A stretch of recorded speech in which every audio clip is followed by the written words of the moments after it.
The Walking Dead Season 6, Episode 6, Always Accountable. Now, this episode was definitely a big focus on Daryl, Sasha, and Abraham. Specifically, Daryl for sure, because he had like the biggest portion of this episode, which I didn't expect. I honestly thought it would kind of be 50-50, but I don't mind. I'm sure a ton of people were just losing their minds because we haven't had like a Daryl focused episode in quite a while. So I'm sure some people were just like losing their mind because everyone, just loves Daryl. And it was definitely a fun episode. There was a lot of great stuff that was either just introduced in this episode or simply talked about or done, as far as some of the stuff they did with the zombies in this one was actually really amazing. And it was a fun episode for sure. We start off with they're just driving, simple. And then it ends up being an ambush because I didn't know. I was curious. Like, I wonder what split them up to begin with. Like, was it just the horde kind of got a little out of control? What happened? And then we find out there's this crazy ambush. It's not by the wolves because the wolves don't have guns, as we heard. We kind of meet from like the stomach down, Wade, whoever that is, which I thought that was kind of interesting that the character that they called out to was named Wade, but it was like, that made me think of the W, like, oh, it's not wolves, it's for Wade, but then it's like, no, the wolves don't have guns, so it's just a random coincidence that, it's just this person called Wade. But there's this random group, which could be another group, could be the actual group from the comics, because the wolves, initially when they first started off, the big speculation is that they were involved with this big group known as the Saviors, who are not as nice as the name might imply. And so, when it's like, oh, they're the wolves, it's like, all right, it's not these characters. They could still kind of change things around and just not call them that, and then it does end up being the Saviors. But I think this new group might end up being the Saviors. I watched a review for this episode, and I found out that a very important character has been cast who's called Negan, who is the leader of the Saviors, and everyone's kind of been waiting for that character ever since, really since like the Terminus stuff was introduced. It was like, okay, this little bit happened, so people kind of thought Negan would be involved with that. And then once Alexandria was officially introduced, it was like, it's guaranteed that Negan is going to show up at some point. They already did the big attack, which initially happened with the character Negan involved. So they definitely switched that around. The big attack is this new group, the Wolves, which I don't believe they're in the comics whatsoever. There are multiple groups, but there's only like one really bad group, and then there's like a subgroup, and I don't want to like get into like all the details about it because it's like spoilers. But there are multiple groups out there, but there's really only one bad group. And so now with how they're doing things, they've kind of made two bad groups, which makes it even crazier. And Negan being cast, for anyone who doesn't know, those of you who do know the character from the comics, he was actually being played by Jeffrey Dean Morgan, who was the comic in Watchmen, or the comedian, that was his name, the comedian in Watchmen, but he was also John Winchester in Supernatural. So that's like the best example I could give is he's John Winchester, which is super awesome because I loved him in that show. And I think he is a really good actor, so it's really cool to hear that he's going to be Negan, which also kind of sucks because he's normally like, I've only seen him as like play good characters, and this is like the worst character he could have possibly played as far as personality. So I don't know how that's going to play out, but it's going to be pretty insane. But that's like a bunch of stuff that's going to end up happening later on. And for now, we just have like the introduction of these other characters. They also don't show the character Wade. The character in the comics has a burnt up face, and that might be why they didn't show him. Initially, I thought they didn't show him because they just wanted to kind of hold off suspense, or maybe it was the fact that they didn't officially have an actor and they kind of just used whatever, they could just use a voice and then switch it up a little because it was like, okay, we're listening, but he didn't say that much, so it's kind of like, all right, that could have been why they did it, but at the same time, it could be because they're kind of saving that reveal of his face. So sorry if I spoiled that, but honestly, it has nothing. There's really no relevance to it story-wise that's actually important whatsoever, to be completely honest with you. So it's not much of a spoiler, and that could be the reason why. And like I said, it could still be the reason that it could be that they didn't technically cast the person, but he did speak, so they probably already cast the person. That was kind of probably the facial reveal, but either way, it's very interesting. We have this group. They have very strict rules. It's like, you kneel and stuff. Like, you obey and you survive. And if you don't obey, you either get kicked out or most likely killed, it seems. The group, very tough. They have their weapons for sure. They have trucks, they have guns, they have all the blades they could possibly need, I'm sure, considering they all have a bunch of machine guns and stuff. And they also have the know-how, because the guy that got bit, when Daryl does sort of the wrestling of the trees because he wanted the guy to get bit by the walker, he's like, "Hey, Wade, I got bit. Chop this thing off," and he just hacks it off right there because they know about the bites and stuff. So it's like, we can cut this off early. Boom, chop his arm off. He took the watch off and gave it to him, which I thought was kind of just a random cool little thing. And that was it. It was simple. It's like, you know what? I don't want to be a zombie. Chop this thing off. Chops it off. Arm gone. No big deal. So they know a lot of stuff. They know about how the virus works, and they know that it can be stopped. They've done that trick before, and it's worked. So it's just like, let's get rid of this. Let's do it right now. And I like that. I like how efficient they really are. Obviously, they're not exactly the greatest people, but I definitely like their sort of show of force and skill and just what they know about everything that's going on. So that's really cool. Very dangerous, considering most likely if there's another group, they don't exactly blend with our characters. It's always a confrontation. So considering they have all these machine guns and stuff, and they came full force. They had a ton of people in that forest looking for just 3 people that took off. And they also stole the truck, that Daryl finds at the end. So that was another big deal. It's like they stole not just a couple of supplies or whatever, but they stole a full truck from them. So, yeah, I can understand them sending a big group out. Like, we need to get this truck back. More than anything, that's kind of, the important part of the deal. So, it was very interesting. It was just a fun episode. The stuff with Daryl dealing with these people and him being the worst explainer ever. Like, all he had to do was talk to the people, and they would have known he wasn't a part of the wolves, which, I guess didn't matter anyway, because we find out that it wasn't the wolves. But that of course seemed like what they were talking about to begin with. Like, oh, you're this or that, and I don't know. Maybe the wolves are a part of the same group, and I don't know. Like, maybe that's the case. Maybe it's not the case, because I could see the wolves being used as sort of a subgroup by this bigger group, and it's like, oh, we don't have weapons and stuff like that, and they keep them separated from where all the weapons are, maybe. But I kind of doubt that's the case, because that would be a very weird thing to be like, all right, we send this one person from the really big group to this other location, and then he's like, oh, we don't have guns, but hey, we found this place. Go attack them, but don't use any guns. So I highly doubt that would be the case. That would be just flat out stupid, honestly. But either way, we have these two groups, and now it's just weird. We have the group the wolves, which just seemed like they were just full of crazy people, aside from a couple.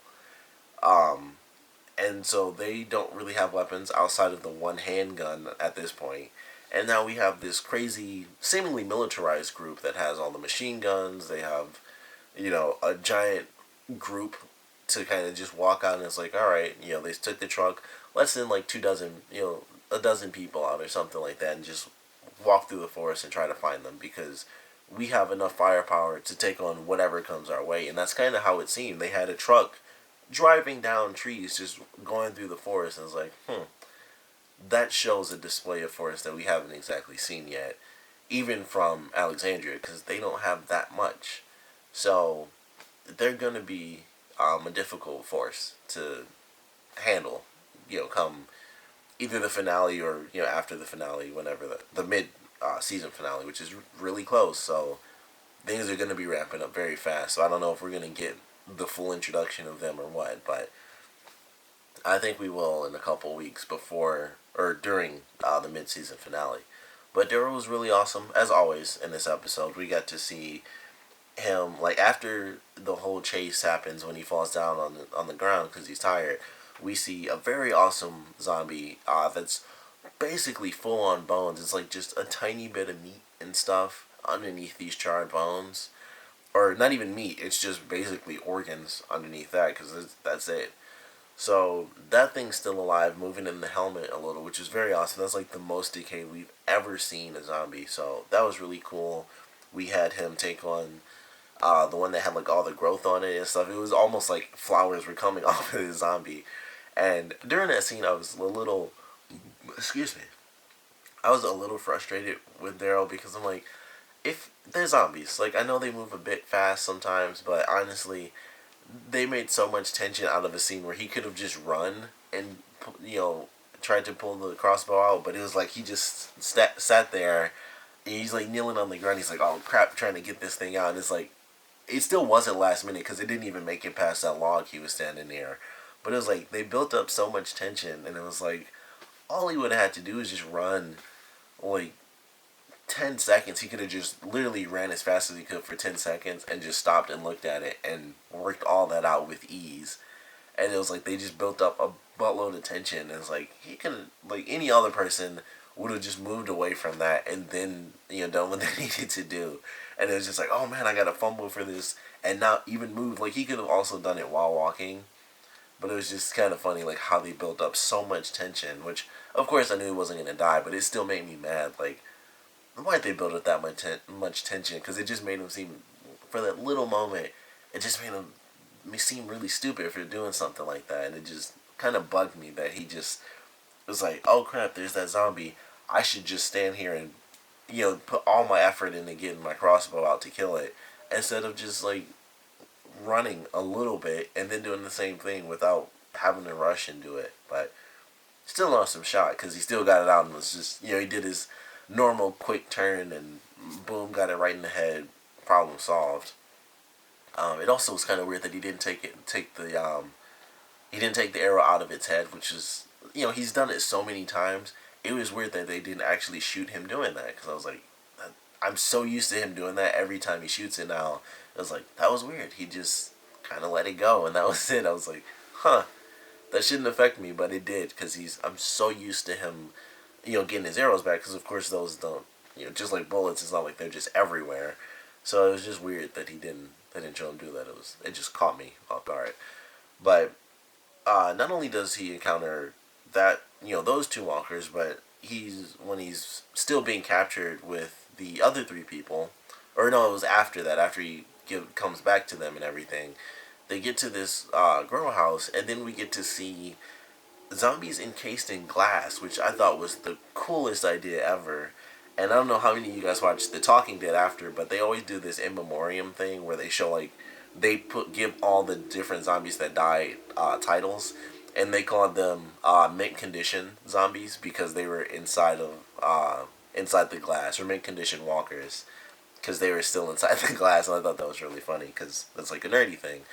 But I love that idea. I was like, that was actually really cool because these people died in the fire, and they died, but the glass melted on top of them. And honestly, when it happened and the glass broke, that kind of made me mad too because I'm like, that wouldn't happen. Not the way that it did, because it was like, I mean, it was like TV glass. It was just like, psh, and they broke right out of it. Like, these are zombies. Even if she fell on them, it wouldn't have just like shattered like that, I don't think. Especially not the other, because she specifically fell on like one of them. I could see that happening where if she fell and it broke. But the other one, it seemed like she fell like to the right, and then maybe she like nudged the one on the left side, and then the glass was just like, psh, and it just shattered, and they were both out. I was like, that seemed like it's still an awesome scene because I'd never thought of something like that, and they were still alive and everything, and and it sucked that she died that way. I was like, man, that really blows because I thought that they would still be alive, but zombies are kind of like that. It's almost like they're asleep when there's no one around because it's like, oh, nothing's happening, and then they're just like nothing, and they're just kind of zoned out. So once she actually got really close, that's when they kind of activated, basically. Freaked her out, and she just tripped. Like, nothing even happened. She freaked out and was like, ah, and just fell on him, and then that she died. I was like, that's really sad. That was kind of messed up. But that was an awesome scene. Like, just what they did with the zombies. Like, and this, um, kind of goes back to the stuff that happened with Maggie in the sewer when they had the one where she's like, her hand goes like through the rib cage. It was just like that. It was just as cool. Like, they have zombies encased in glass. They have the one that's so decayed is basically bone. Like, the only thing that's keeping it together are like tendons and stuff like that. And then we have like the sort of swamp thing one where it's like the grass has actually started to grow on the zombie. So, three nice little set pieces for new types of zombies that they've done a lot of work on and stuff. So that was really cool. Of course, Daryl ends up losing his motorcycle at the end. He's gonna get it back.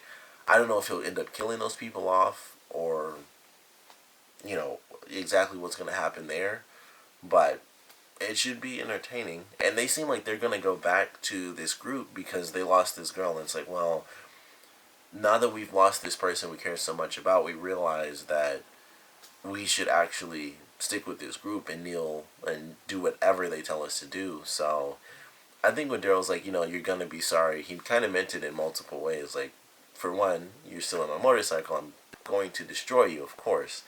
But then also, they're going back to this group that clearly isn't great. I mean, they left for a reason, and now they're going back because they couldn't protect someone they cared about, and now they, of course, don't want to lose each other. So I think he kind of meant that in separate ways. So crazy trajectory for him in this episode. He got like he was the one who got like all the special stuff in this episode. He got the reveal of like this new group.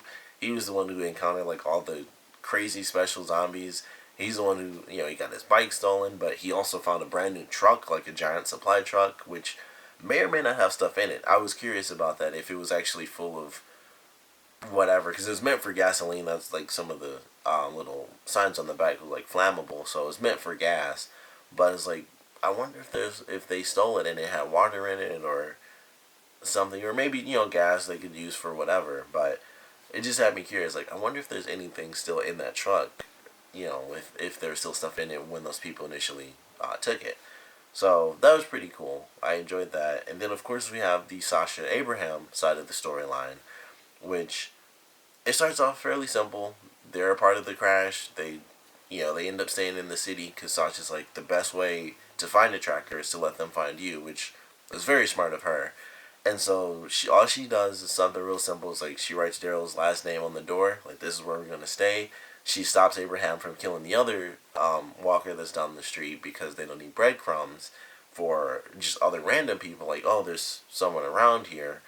So they have like the development side of this episode where it's like, what's really going on with Abraham, and just we kind of get an answer. Like, it's still not 100% because it's like, we still don't know what officially changed him. Like, I would assume that it was watching the guy get killed, because he talks about like, oh, the blood got splattered on my face when like they were in the car and everything.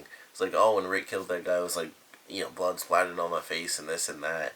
And it's just like, I don't understand why that would change him so much, but it has. Like, it's affected him seeing that happen. And I think it's just the combination of him having been inside of Alexandria, where it's like, we finally found like this super safe place. And, now we see it happen. We see the destruction of this really safe place after he's come so far with the plan with Eugene and Rosita and all that being, fake. And now he's kind of back in a position where it's like and they show up where he sees the pictures of the family and stuff like that. He's sort of in a position where he can kind of start over. And that, as he puts it, is his end game, is to kind of really start over with Sasha, which I thought came out of left field. I was like, I never would have seen that coming. So now we find out that his plan is to be like, bye Rosita, and hello Sasha. I don't know, I was about to say Felicia, but it's like, hello Sasha, and then that's pretty much it. Like, that's his idea, and he's like, I know you're, basically he says like a man knows, so like, you're attracted to me, I'm attracted to you. I just gotta deal with some other stuff, like destroying another relationship that he didn't seem too involved in lately anyway, to be totally honest. Even towards the end of the last season, they didn't seem like, they weren't exactly focusing, on what they'd been doing or anything like that. So he's just like, yeah, I just got some stuff to deal with. Like, no big deal. Just breaking up with someone and instantly going to somebody else that they totally know. Just no big deal. But he just had a weird episode. I guess he found a pretty crazy discovery too, because he found a rocket launcher. He found an RPG, 4 rockets, and cigars, and I don't know where he got the suit from, because the suit was totally clean. It wasn't like, oh, some person got killed as a zombie and they were in uniform. That was like a completely clean suit. So I'm still kind of wondering, like, was that just sitting in the truck or something? It was just like there. So Daryl didn't have the only interesting reveals happen. It was just like surprises kept happening over and over. Like Abraham reveals something crazy to Sasha, like he wants to date her, and then like that's just his end game, is to basically be with someone, and more specifically be with Sasha and not Rosita. And it is because of Sasha and him having sort of similarities at certain point, like at different times they have their similarities where Sasha kind of went through her crazy moment, and then Abraham is currently kind of going through his. It seemed like now that he's kind of said everything he needed to say, he's kind of over his crazy moment. Especially after Sasha is kind of constantly telling him, like, don't do this, don't do that, like we don't need to stab, because when they first fought back after the ambush, and they lit up those two people in those cars, they like completely annihilated them. And she's like, look, we don't need to, especially considering how many bullets they shot, and it was basically like just a row of bullets going up and down. I'm pretty sure they got hit in the head multiple times. So she's like, just leave it. Like, we don't need to waste our time doing that. There's no point. There could be other people on their way, and you want to just stab two already dead people in the head just so they don't become zombies for no reason. They're trapped in a car anyway, so it doesn't even matter. So she stops him. Then she stops him with the breadcrumbs thing, and she stops him from like bothering with the zombie that's in the other room that's locked. It's like, it's locked in there. Like, why do you have this need to just kill all these walkers off? And that apparently has just affected him so much where he's like, you were my end game now. Like, you've told me off a bunch of times and kept me going on a just smart path, which is the opposite of everything he's been doing lately, like getting out of the car and all the crazy stuff he's been trying to do. And that's made him super attracted to Sasha now, which, once again, never would have seen that coming. No matter what, I wouldn't have thought he'd be like, I want you, and that's pretty much where that would have gone. And she hasn't said no. I think everyone can kind of picked up on that. Like, she didn't flat out be like, oh, that's not gonna happen. It was just like, do you think that's what I'd really want? And whenever anyone asks that, the first thing you think of is, well, you didn't say no. You could, that was the perfect time to say, that's not what I want. And she didn't. So I don't know if they're actually going to pursue that, or what the writers are really planning to do with that. But that's very interesting. They've hinted at something that kind of came out of left field, and I was just like, how is that going to play out? So I'm definitely curious about it. I kind of can't wait to see what happens when Abraham gets back to Alexandria, because there's no way they aren't going to say, like, where did you get that? Because that's like, as soon as he was wearing that, I thought Daryl would say something, and I was kind of surprised he didn't. But I was just like, when he gets back to Alexandria, they're going to be like, where did that come from? Like, how did you get a suit like that? Like, when in the world? Like, also, terrible idea to have a suit on in the apocalypse, because all you're going to do is either be constricted because you can't move as freely, or you're just going to be in a suit that's completely torn apart because you're like hunching over and doing all sorts of movements that you are supposed to do in suits. So that thing's going to be ruined by the next episode if he's, a big part of it. But I'm really looking forward to the next one. We, of course, got the super secret hint ending, there, which, like most people, I'm just going to go with it's Glenn. I'm going to assume it's Glenn. I know one of the big things people did was like, oh, they took, Stevie Young's name off of the opening credits, which is like, well, obviously they do that because that's what being smart means. Like, you just take someone's name off. If you killed a character, yeah, you take the name off just to make it seem like it's a confirmation. Like that, I don't know why people are even remotely tricked by that. It's a simple idea. Just like, oh, the person's dead. Yeah, let's take their name off of it for a couple episodes until they're not dead anymore. So I'm still going with that. I think it was just obvious from the beginning that Nick fell on top of him. Like, I know that I could still be wrong. It could have been anybody else because it was an open channel. It could have been, it could have been Rick saying help, but I don't think it would be. That was the thing that I saw where it was like it could be Rick calling for help. I highly doubt that that's the case, and I'm pretty sure it's Glenn. I don't think it would be anyone else. It could have. I don't think it wouldn't have been the people on the motorcycle because there would kind of be no reason for that. I mean, there kind of would be because anything could happen and be like, we screwed up, so help. And they could, because the channel is open, all you have to do is just say help. And then, if Daryl recognized the guy's voice, then he'd be like, oh, hey, where are you? And also probably punch the guy and well, he wouldn't hit the girl, but he definitely punched the guy and be like, for taking his motorcycle. So it could be them, but I, of course, prefer to go with Glenn because that's better. That's a happier solution, considering the last episode and the fact that he died in general. Much happier to say that it's Glenn and he's alive. So that's what I'm going with. That's what I'm just going to stick with. Because this episode premiered before the series premiere of Enter the Badlands, and I watched that, did a review on that and everything already.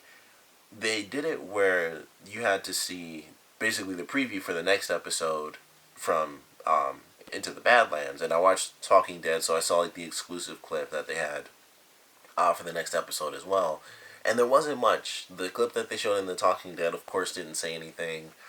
The preview that they did for the episode during Into the Badlands also didn't really talk too much about what was happening, but they could easily have, Glenn in the next episode, and it would most likely be part of the side story, because generally, even when they show, what's happening in the promo, it's like the main story, and saving Glenn wouldn't be like the main story, because it's like, alright, well, there's going to be 3 people, they're going to go and they're going to find Glenn, they're going to save Glenn, and then the other half is going to be Alexandria, which is what the promo basically showed. Like, basically, this is what we need to do to make sure that the zombies don't get in. That was like the whole point of the episode.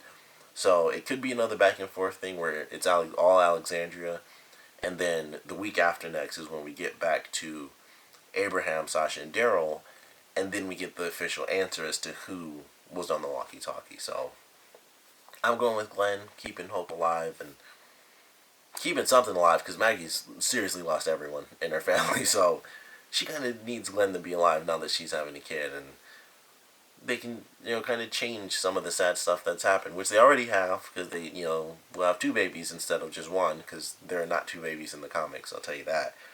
But looking forward to what they're doing. I'm assuming it's Glenn, but you guys can, of course, tell me, what you guys think about it. But I want to know what you guys think about the episode in general, of course, so please comment below, let me know your favorite parts, your least favorite parts, and instead of just asking you, of course, like, oh, who is on the walkie-talkie, I want to know what you think about this new group, and what you think their role is going to be in the series, because we've already had the wolves, clearly full-on crazy people, and now we have this new group, and they have all the weapons, they have a big, group, they will hunt down simply 3 people that left, so they have enough manpower to do something like that.